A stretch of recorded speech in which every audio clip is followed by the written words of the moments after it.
The truth is that we now have a retirement crisis in America that demands our immediate attention, which brings us to the subject of today's hearing. In the United States today, almost 45% of older Americans between the ages of 55 and 64 have no savings at all and no idea how they will retire with any shred of dignity or respect. 45%.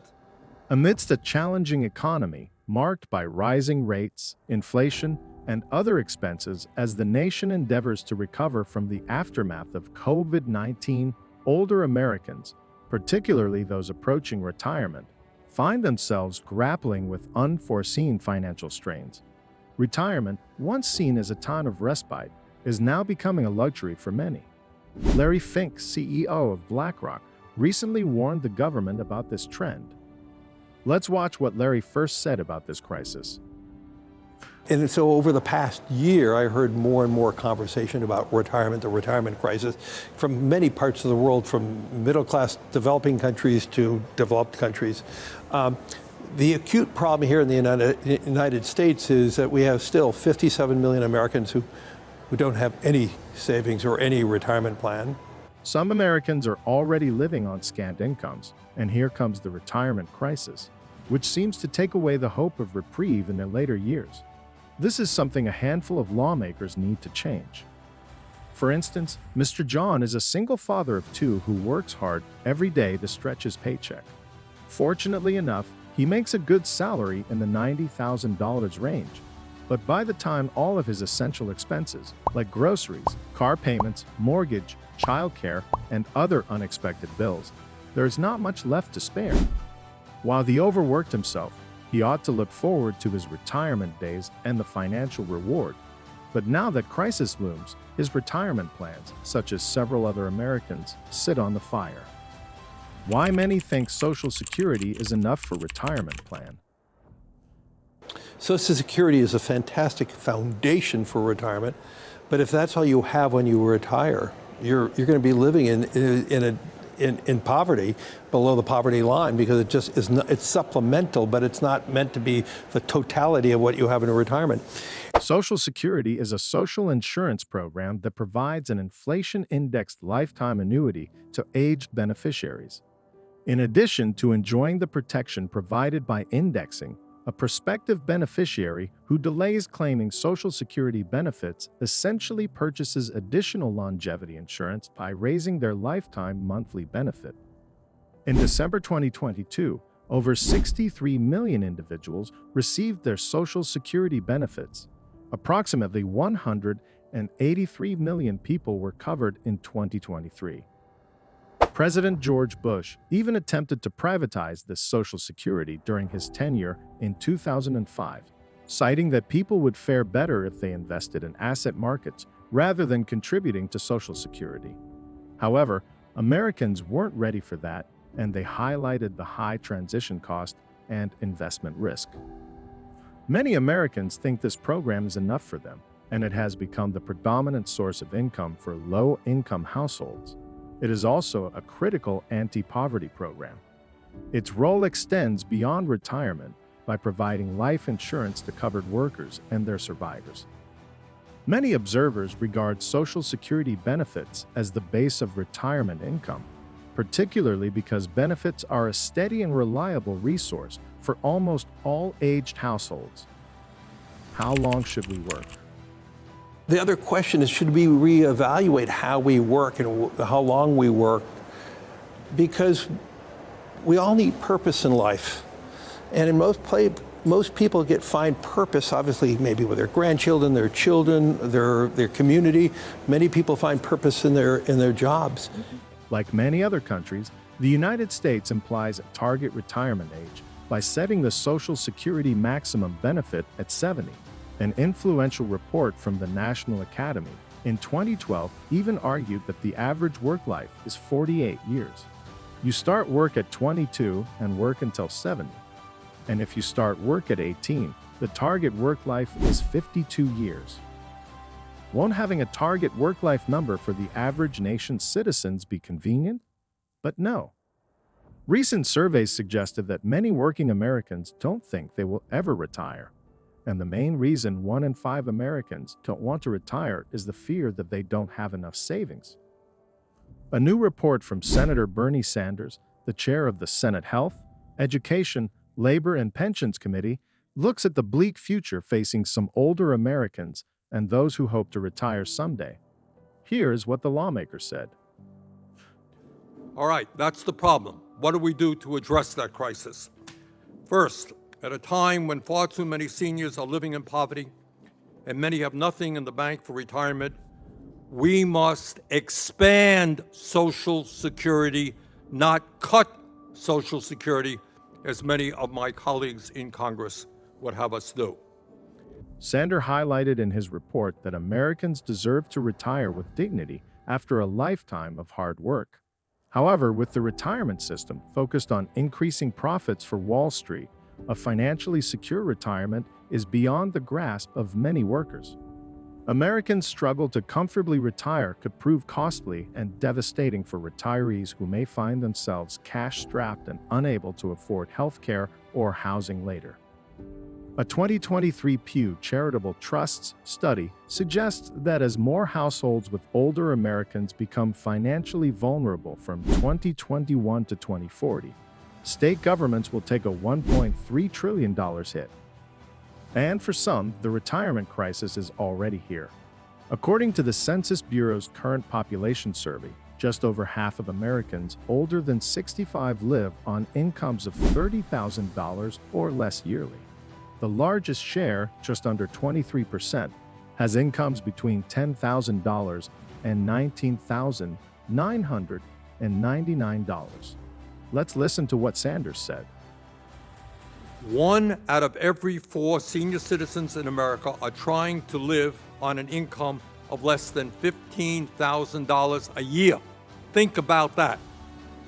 While over half of our nation's seniors are trying to survive on an income of less than $30,000 a year. Many Americans hoping to age out of work may also not have retirement accounts to fall back on or to use as a cushion. In the Federal Reserve's survey of consumer finances, just 42% of Americans 75 and older reported holding retirement accounts as of 2022. Similarly, only 51% of Americans 65 to 74 said they held retirement accounts. Bernie Sanders has a say on this. But at the end of the day, you got millions and millions of people who have worked their whole lives, are entering retirement, and they're scared to death. According to the lawmaker's report, about 10% of older Americans live in poverty even with Social Security income. Without Social Security income, about 38% of Americans 65 and older live below the poverty line. Why does the U.S. lack a national dialogue about the whole concept of retirement?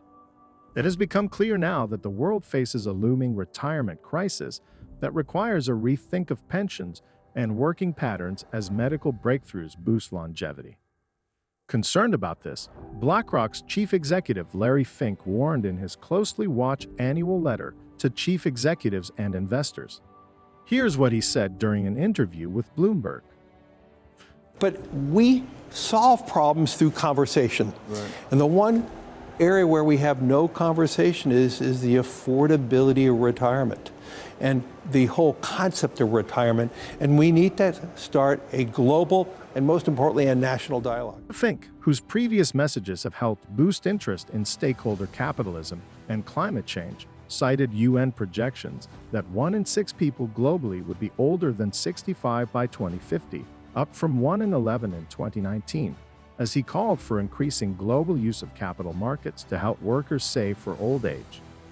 The chief executive of the world's largest asset managers also warned that the rise of defined contribution pension plans and the growing strain on the Social Security government retirement program left the U.S. unprepared for a huge increase in the retiree population. According to them, BlackRock focuses much of its energy on helping people live longer, but not even a fraction of that effort is spent helping people afford those extra years. He continued that today in America, the the retirement message that the government and companies tell their workers is effective. You're on your own. Fink even described the mismatch between what Americans were saving and what they would need. To him, it is a problem so big and urgent that government and corporate leaders need to stop business as usual and step out of their silos and sit around the same table to find a solution.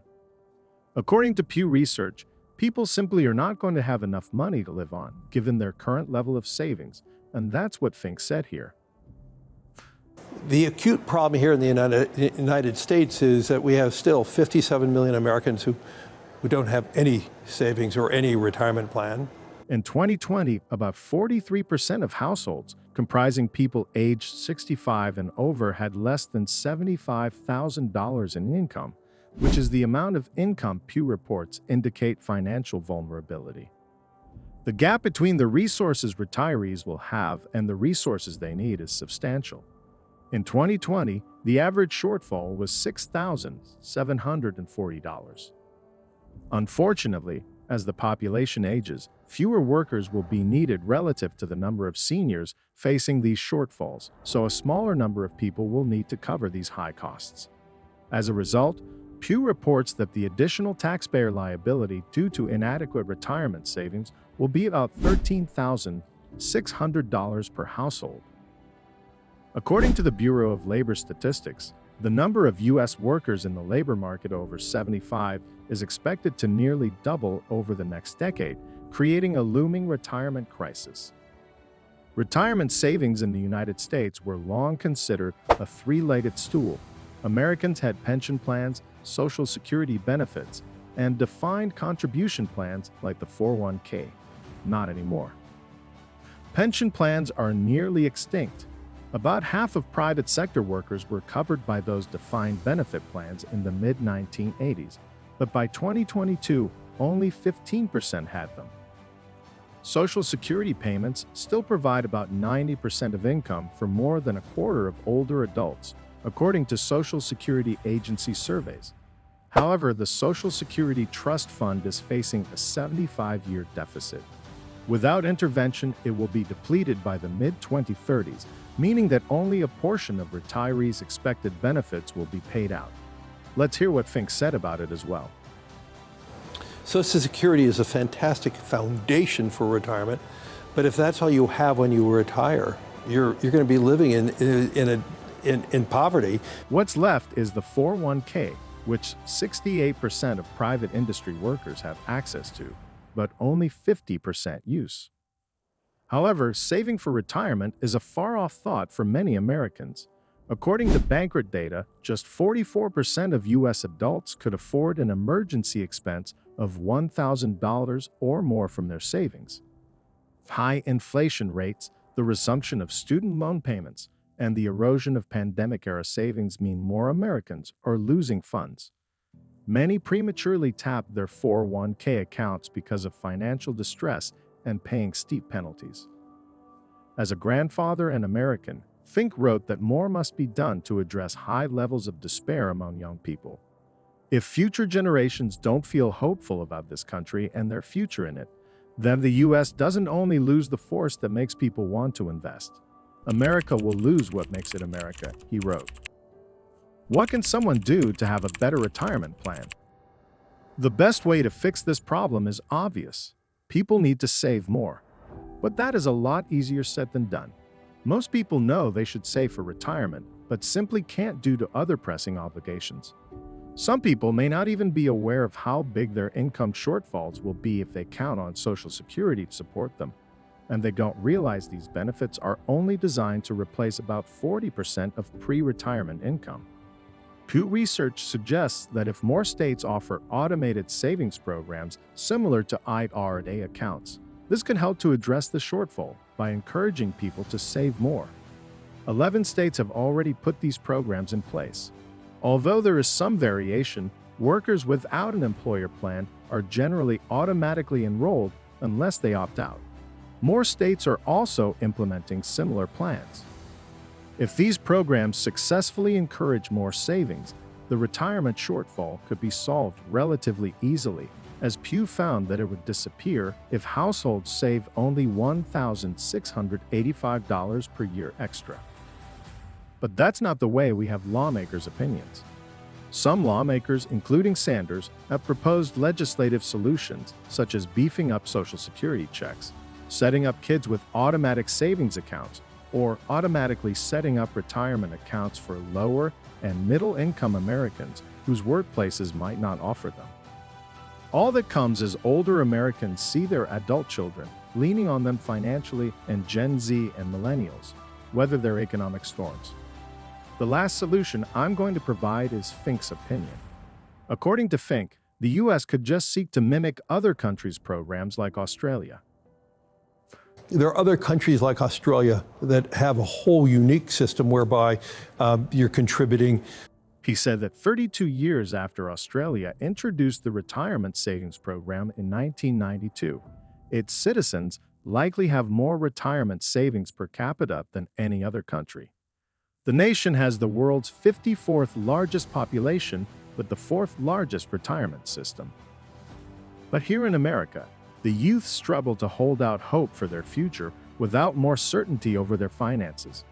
What Fink said next is one of the reasons why this issue should be solved. So, he urged corporate leaders and lawmakers to pursue an organized, high-level effort to rethink retirement. He held up Australian superannuation pensions as a good model for American policymakers to study and build on. As you've watched, Fink wasn't the only one who got concerned. With these solutions highlighted, which one of them is more feasible for you? Let me know your opinion in the comments section. Don't forget to like, share, and subscribe to this channel for more insightful content.